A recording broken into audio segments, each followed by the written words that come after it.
We're here for the Senate, Higher Ed Appropriate Committee hearing. We're going to be meeting with the committee, and we'll be testifying and indicating some of the issues and concerns that we currently have in terms of higher education budgeting, and hopefully generate some support. And what are some of those concerns? Well, we currently have significant cash flow problems in the state of Illinois. So at the current time, the state owes Western over $50 million, which means that it's becoming harder and harder for us to meet our payrolls. It's becoming harder and harder for us to provide the kinds of equipment support we need for our students, to take care of our facilities. We will talk about numbers of unfunded mandates that we're also expected to cover at the current time, and indicate that we hope that there will be some strong consideration for the needs of higher education.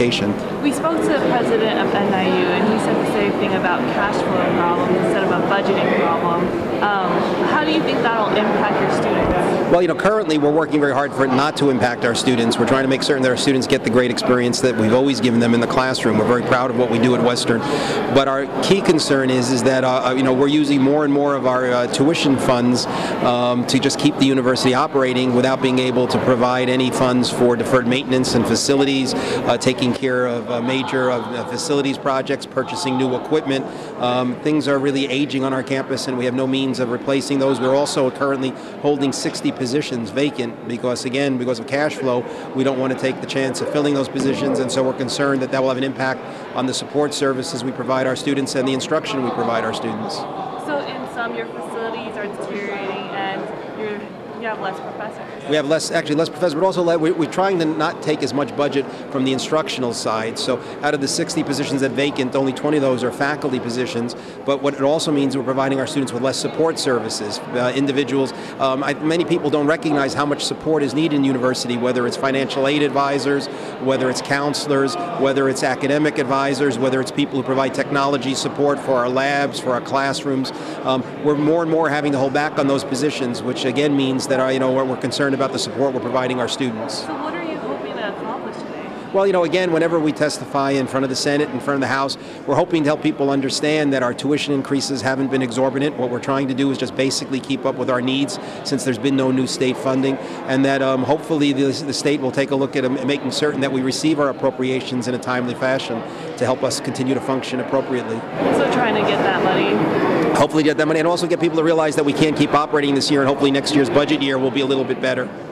And so, I guess, one last question. What about the Quad City campus? Yes, we're in the midst of building our new Quad Cities campus. We've received funds for the first building that will be built on the riverfront. John Deere gave us a remarkable donation of 22 acres of land on the Mississippi River, and a building that was already there that needed to be renovated. So that renovation is going on. We're hoping that building will be completed early this fall.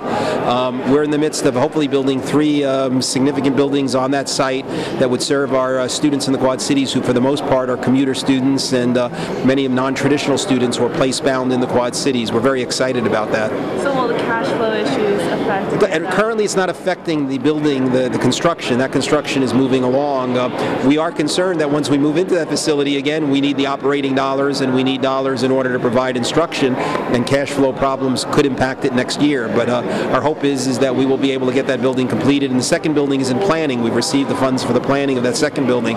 But construction dollars are always different than operating dollars. Those seem to be being made more available so these projects can continue. All right, when you boil it all down, what will it all mean to the people back at home? Well, again, the key is that higher education, public higher education, has been a means for access and availability to students across the state. My worry is that we're making public higher education less and less accessible and less available. Universities are being forced to carry more and more of the cost of providing support to students, which means tuition has to go up. And with cash flow problems, we're living more and more off of just tuition and fees. That means we're moving towards privatizing public higher education. I don't think that that's what the state wants. I don't think that's what the public wants. And so I'm hoping we'll make some changes in that arena.